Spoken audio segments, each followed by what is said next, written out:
Shalom Bapak Ibu Saudara yang dikasihi oleh Tuhan, puji Tuhan. Hari ini kita berjumpa kembali dalam program Renungan Keluarga Kristen. Puji Tuhan Bapak Ibu Saudara, dalam kasih setianya kita diberikan kekuatan baru menikmati hari ini. Dan mari kita bersama sebelum merenungkan firman-Nya kita berdoa. Mari kita berdoa. Bapa kami yang di sorga, terima kasih Tuhan. Hari ini Tuhan berikan kami hidup.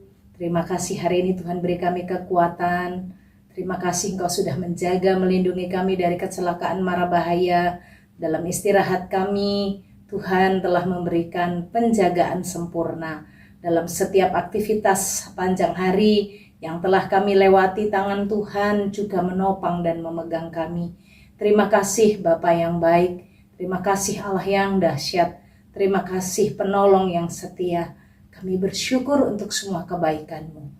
Kami memohon urapan-Mu, pertolongan-Mu untuk kami. Kami akan merenungkan firman-Mu, mendengarkannya, dan kami mohon Tuhan membimbing kami. Demi nama Tuhan Yesus Kristus Allah kami yang hidup, kami berdoa. Amin. Bapak Ibu Saudara yang dikasihi oleh Tuhan, perikop perenungan kita hari ini terambil dari Yehezkiel pasal 31. Yehezkiel pasal 31. Saya akan membacakan beberapa ayat untuk kita baca karena ini terdiri dari 18 ayat Bapak Ibu Saudara. Jadi saya tidak akan membacakan semuanya. Saya hanya membacakan sampai ayat yang ke-12 saja. Demikianlah sabda Tuhan. Pada tahun ke-11 dalam bulan yang ketiga pada tanggal 1 bulan itu, datanglah firman Tuhan kepadaku, hai anak manusia, katakanlah kepada Fir'aun, Raja Mesir, dan kepada khalayak ramai yang mengikutinya. Di dalam kebesaranmu, siapakah dapat menyamai engkau? Lihat, aku menyamakan engkau dengan pohon aras di Libanon, penuh dengan cabang yang elok dan daun yang rumpun sekali. Tumbuhnya sangat tinggi, puncaknya sampai ke langit. Sungai-sungai membuatnya besar, samudra raya membuatnya meninggi. Itu membuat sungainya mengalir mengelilingi bedengnya itu, dan menjulurkan saluran-saluran ke segala pohon yang ada di padang. Maka dari itu tumbuhnya lebih tinggi dari segala pohon di padang. Ranting-rantingnya menjadi banyak, cabang-cabangnya menjadi panjang, lantaran air yang melimpah datang. Pada rantingnya diam bersarang segala burung yang di udara. Di bawah cabangnya segala binatang di hutan melahirkan anaknya. Dan semuanya bangsa besar duduk bernaung di bawahnya.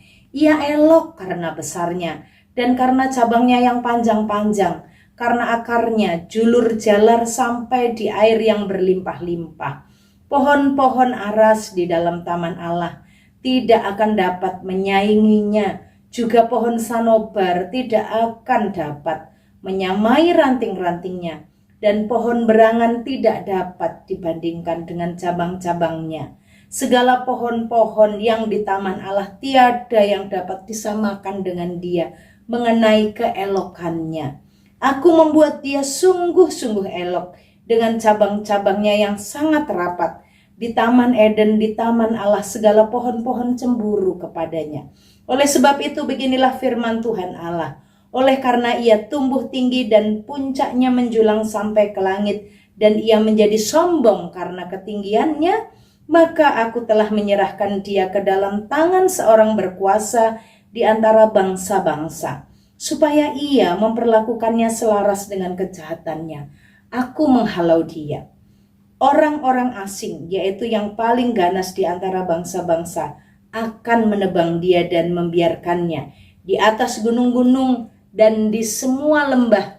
Cabang-cabangnya berjatuhan, dan di semua alur sungai negeri itu ranting-rantingnya berpatahan, dan semua bangsa di bumi pergi lari dari naungannya dan membiarkan dia.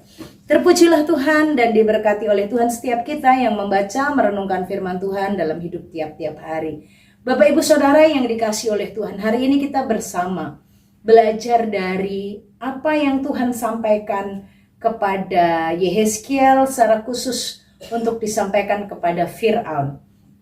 Kalau yang lalu kita belajar bersama bagaimana Tuhan akan menyerahkan Firaun. Tuhan akan menyerahkan Firaun, dan Tuhan mengingatkan menggunakan gambaran seperti tangan yang dipatahkan. Tapi kali ini ada satu hal lagi yang Tuhan pakai untuk sebagai gambaran dari seorang Firaun, dari seorang raja Mesir yang hebat, yang kuat. Dia disamakan seperti pohon aras di Lebanon. Bapak Ibu Saudara, kenapa pohon aras di Lebanon yang digunakan untuk menggambarkan Firaun?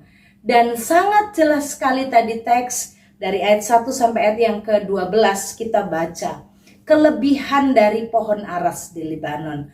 Bapak Ibu Saudara, Lebanon sangat jauh dari kita yang ada di Indonesia, sehingga kita hanya sedikit ada gambaran. Semoga gambar yang saya tampilkan ini bisa sedikit memberi bayangan. Ini adalah pohon aras Lebanon.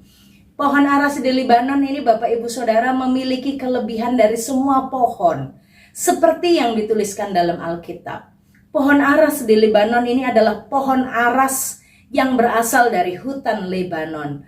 Apa kelebihannya? Pohon ini memiliki ketinggian yang luar biasa.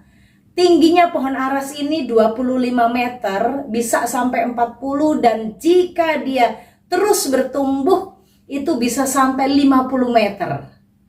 Dan memiliki diameter yang sangat besar, luar biasa, bisa sampai 3 meter diameternya. Bisa bayangkan ya, 3 meter besar pohon itu dan tingginya sampai 50.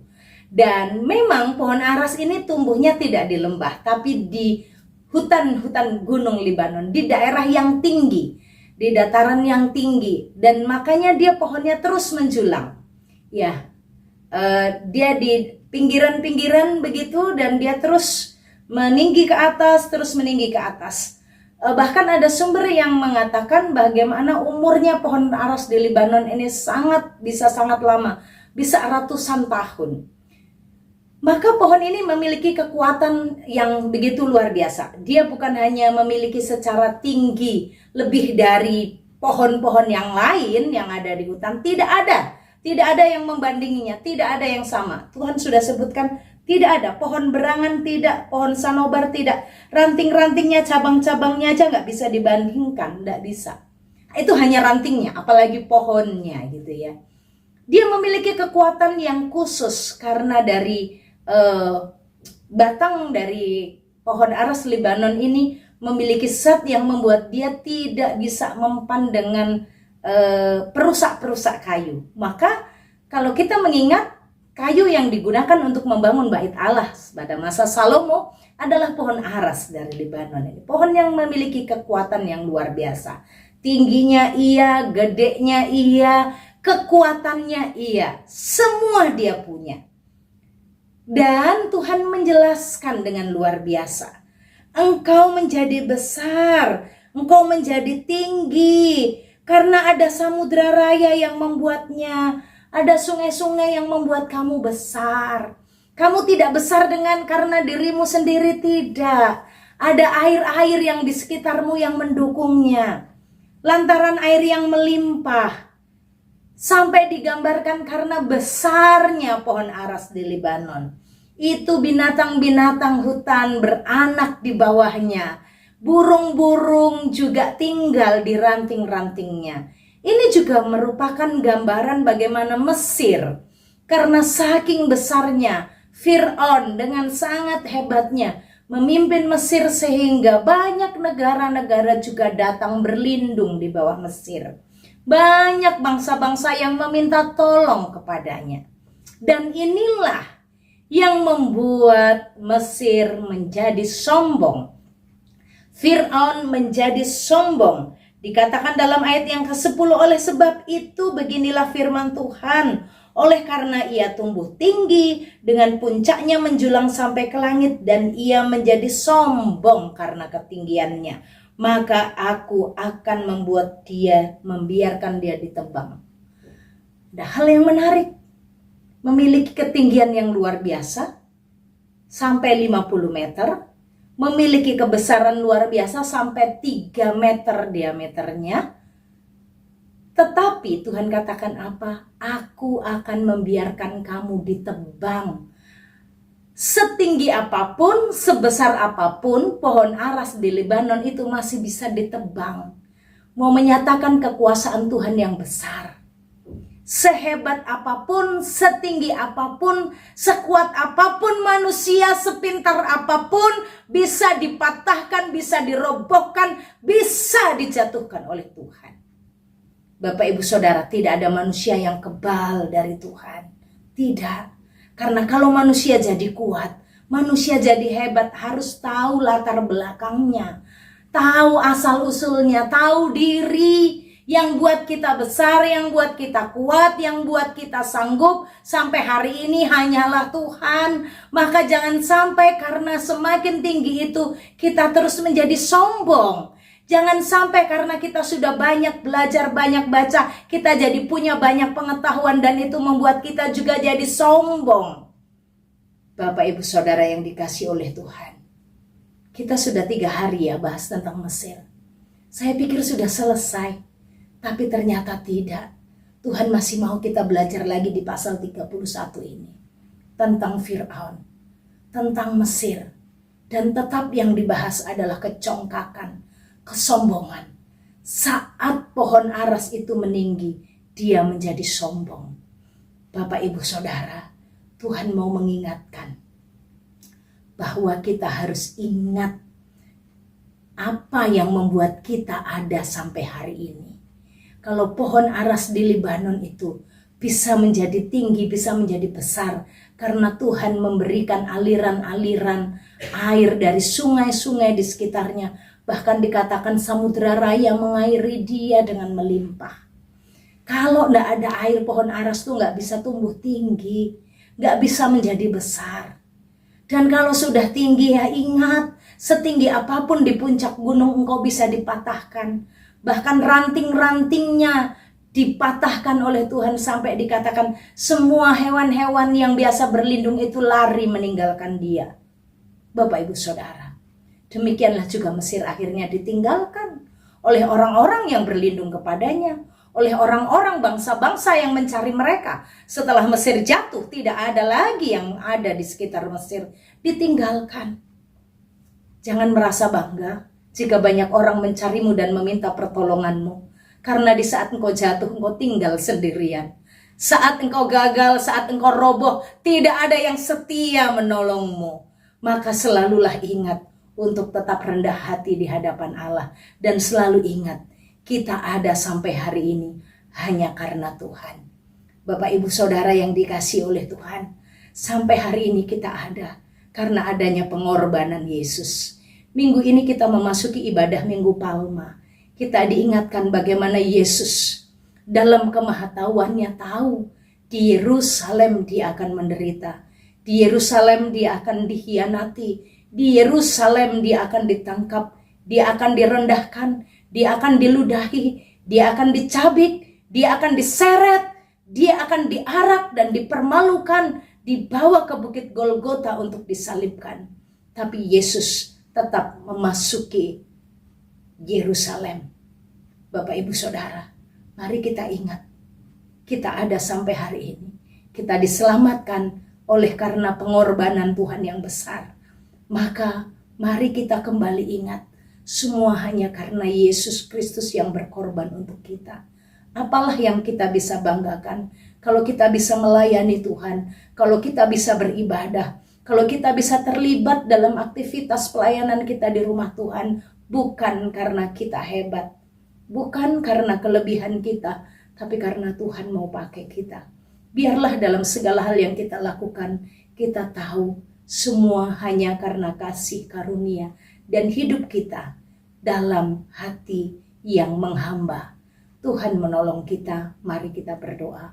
Bapa kami yang di sorga, terima kasih Tuhan Yesus. Engkau sangat baik, Engkau menolong kami. Terima kasih untuk karya penyelamatanmu. Terima kasih cintamu yang besar, yang membuat kami menikmati karya keselamatan. Terima kasih pengorbananmu yang membuat kami mengalami pengampunan Tuhan. Terima kasih untuk kasih setiamu yang membuat kami dilayakkan melayani Tuhan. Terima kasih ya Allah. Kami mohon terus Tuhan menolong kami untuk kami rendah hati di hadapan Bapa dengan hati seorang hamba. Berkatilah kami semua, apa yang kami mau lakukan dalam ibadah kami, dalam setiap kegiatan kami sepanjang hari ini. Tuhan menolong kami dan memberkati kami. Arahkan hatimu kepada Tuhan dan terimalah berkat-Nya. Tuhan memberkati engkau dan melindungi engkau. Tuhan menyinari engkau dengan wajah-Nya dan beri engkau kasih karunia. Tuhan menghadapkan wajah-Nya kepadamu dan memberi engkau damai sejahtera dari sekarang sampai selama-lamanya. Amin. Shalom. Tuhan Yesus memberkati.